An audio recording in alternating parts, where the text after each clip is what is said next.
Good afternoon and welcome to the Will Cain Show. We're going to do something a little bit different today. While the entire nation loses its mind over Minneapolis, Minnesota, and descends into rhetoric that sounds like a civil war, we want to step back and we want to answer a very important question. What is happening? What is happening today in Minneapolis? And more importantly, what is happening when it comes to illegal immigration? Let's start with today. What's happening in Minneapolis? Some are calling President Trump's offer for de-escalation surrender, a complete pullback. Many are concerned about that on the right. Others say no, nothing has changed. In fact, DHS has sent in new reinforcements to Minneapolis. So, has this thaw simply been rhetorical? Has any policy changed on the streets of Minnesota? We do know this. The two CBP officers who fired their weapons during the Alex Preddy shooting have been placed on administrative leave.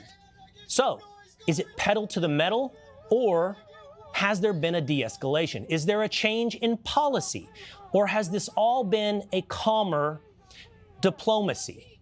Here's the president yesterday. We have Tom Homan there now. We put him in there. He's great.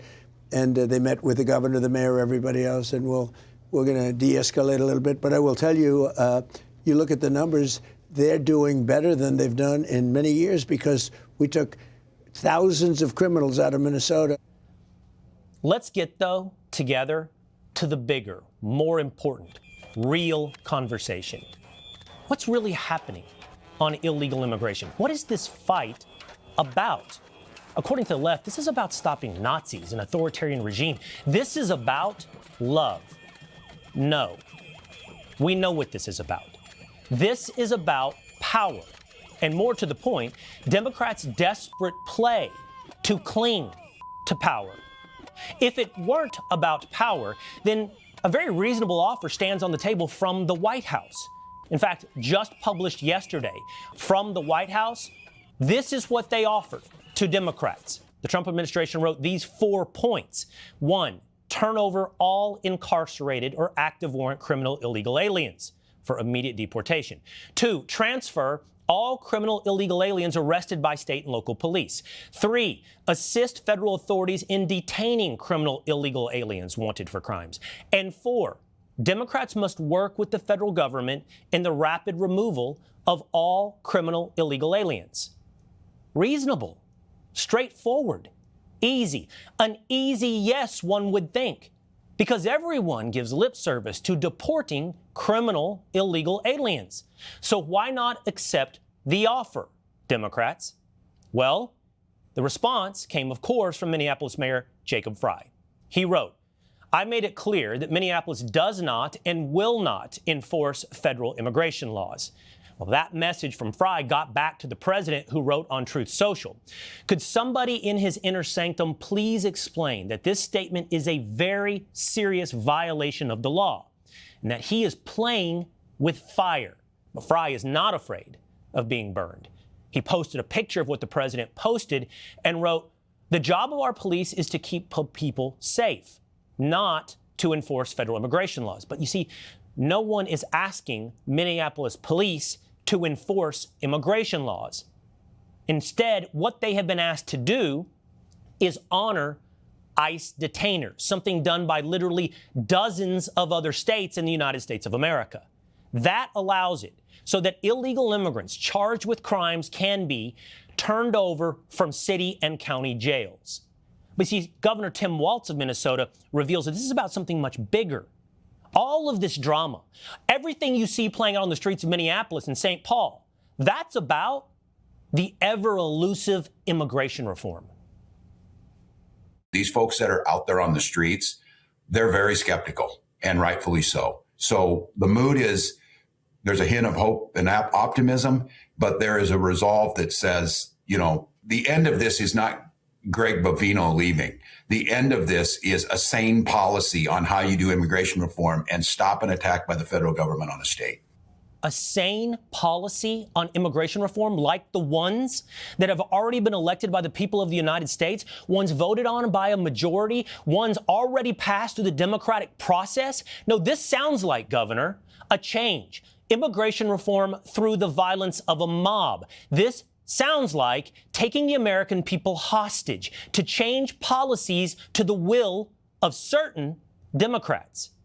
And also, buried in that cut, if you didn't hear it, Waltz intentionally conflates prison with jail. You see, prisons already work with ICE, but that's not the full story. And this was called out by Fox News correspondent Bill Melugin. He wrote on X, very misleading from Waltz. Yes, his prisons honor ICE detainers by transferring convicted criminal aliens after they serve their sentence. But his city and county jails do not. ICE wants criminal aliens arrested for crimes handed to them instead of released to the streets. You see, and most states do this. They transfer from prisons, of course, and most as well, like Texas or Florida or Nevada, hand over criminals from jail.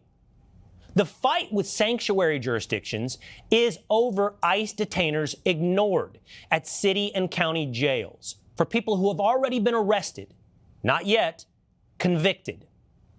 All right, now let's continue to dive into this. This is an important policy point with Fox News correspondent Bill Melugin. Bill, you were all over this, and that is great. It's wordplay, and it is misleading. But inside of this subterfuge is actually the issue, right, when it comes to sanctuary cities. Yeah, you're spot on. I think one of the biggest misnomers is when people talk about ICE detainers, you see a lot of these blue city mayors or blue state governors talking about prisons. To your point, almost every state out there cooperates with ICE when it comes to prisons, even sanctuary states. California, for example, California Department of Corrections very often hands convicted criminals over to ICE. To your point, the fight over sanctuary policy is largely in city and county jails, local jails. Just to give you an example, say an illegal immigrant is arrested for assault with a deadly weapon and he gets booked into the Los Angeles County Jail. ICE will place a detainer on that person with the Los Angeles County Jail and say, hey, before you guys release him, will you please give us a heads up and let us know so we can go pick him up? And because of California's sanctuary state policies, SB 54 or Minnesota's sanctuary state policies, the locals don't give ICE a heads up, and ICE doesn't know when they're released. Sometimes they're able to find out on their own if they just place agents at the front of the jail and they go pick them up. But for the most part, what ICE is asking of these sanctuary jurisdictions is simply, if you're going to let these people out of your jail, if they're going to bond out, let us know. We're not asking you to go arrest them or help us find them. Just let us know. We'll take them off your hands because we consider them to be a public safety threat. But over and over, how many times, Will, have we done stories here on Fox News that we hear an ICE detainer was ignored and then this person goes and commits a new heinous crime? Yes.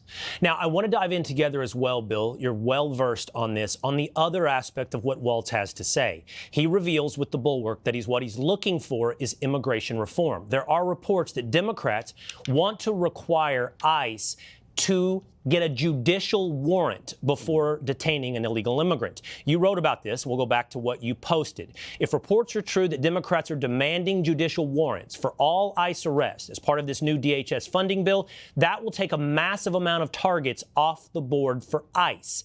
Bill, many are looking at this requirement for a judicial warrant, one that is not required of immigration enforcement today, and calling it essentially backdoor amnesty. Yeah, so Politico is reporting that one of the demands Democrats are making right now, as you mentioned, is they want judicial warrants for ICE arrests. And that would essentially cripple any hopes of a mass deportation agenda. The way it works right now is ICE uses administrative warrants, civil warrants. All they need is probable cause or reasonable suspicion that somebody is in the U.S. illegally and they are amenable to the Immigration and Nationality Act, and they can arrest and deport them.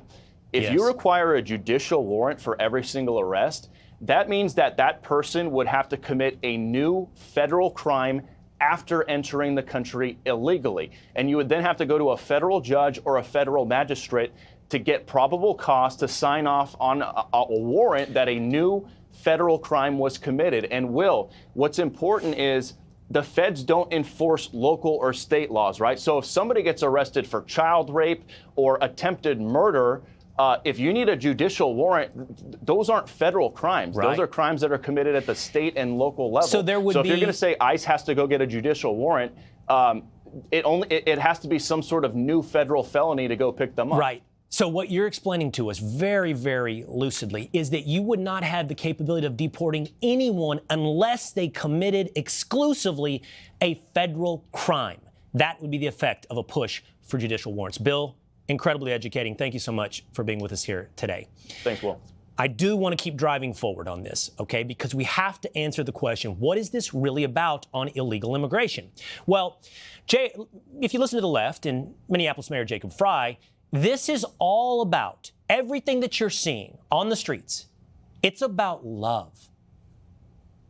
I think it's important to tell the whole country that this is not just about resistance here in Minneapolis. It's about love. We are showing something far more powerful and consequential here, which is love. All right, love, yes.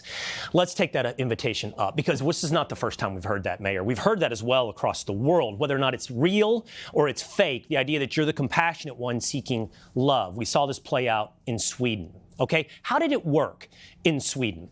In 2015, at the height of the European refugee crisis, Sweden topped the list of countries who took in asylum seekers. All right, politicians preached compassion. And what happened is their citizens opened their homes. By 2024, 20% of the population in Sweden was foreign-born. Keep following me. Because it wasn't just those who are foreign-born. It's those people having children. Children who were born in Sweden but to two foreign-born parents. That population doubled in 20 years. But here's the problem with your compassion and love. It knows no bounds. It's unconditional. The system, unfortunately, is conditional. And it breaks. It breaks when it's put under tension of scale. Housing, integration, unemployment, criminal activity, all impacted in Sweden. And the social contract of one of the countries in the world that was often described as the happiest broke. The social contract destroyed. By 2025, Sweden reverses course. They're rewriting policy to discourage asylum seekers, to reduce migration. It's an uncomfortable truth. Compassion without capacity collapses. And in this case, collapses a nation. Take a look at the headline about Sweden. Sweden wants to pay refugees $37,000 to go home. This reflects the radical transformation in the Scandinavian country once open attitude toward newcomers. Incentivize. Maybe it'll work, maybe it won't. We've seen self-deportation here in America. But whether or not it's self-deportation or mass deportation, President Trump pointed out to me yesterday, this is hard, much harder than inflation. Getting illegals out of America is hard. Inflation, I can solve. All this stuff. The hardest thing to solve is when you have people brought into the country and you have to take those people. We have a very unfriendly court system, frankly, especially at the lower levels. Take those people and you have to say, I'm sorry, but you're going out. And in many cases, they're murderers. And, you know, they shoot you. They kill you. You've seen that, where they kill you. You're after a murderer. Sir, you're going to have to come with me. And they end up shooting you. It's a very tough job that they have. Well, everyone can see that. Even if you're a Democrat, you can see crime on the streets. You can learn the lesson of Sweden and Europe. So why would Democrats push down this same path? And the answer is quite obvious, answering our big question of the day. It is self-preservation.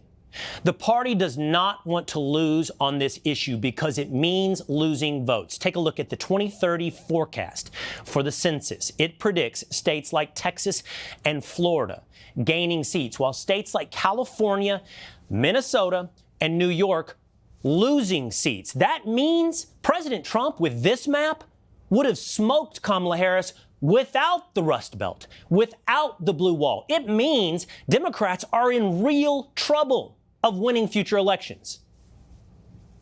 They want to have a bunch of illegal immigrants in this country because it helps them protect the structure. They don't want to lose electoral votes. Well, if people are moving out of their states, what's the way they can increase their population? Import people. This is why they're fighting us enforcing our immigration laws so aggressively, because it is existential for them in many ways. which is also why they won't turn over voter rolls, as Attorney General Pam Bondi is asking Governor Walz to do. Allow the Civil Rights Division of the Department of Justice to access voter rolls to confirm that Minnesota's voter registration practices comply with federal law, as authorized by the Civil Rights Act of 1960s. But from that request, a new talking point was born. Give us your voter rolls. Really? This was never about public safety.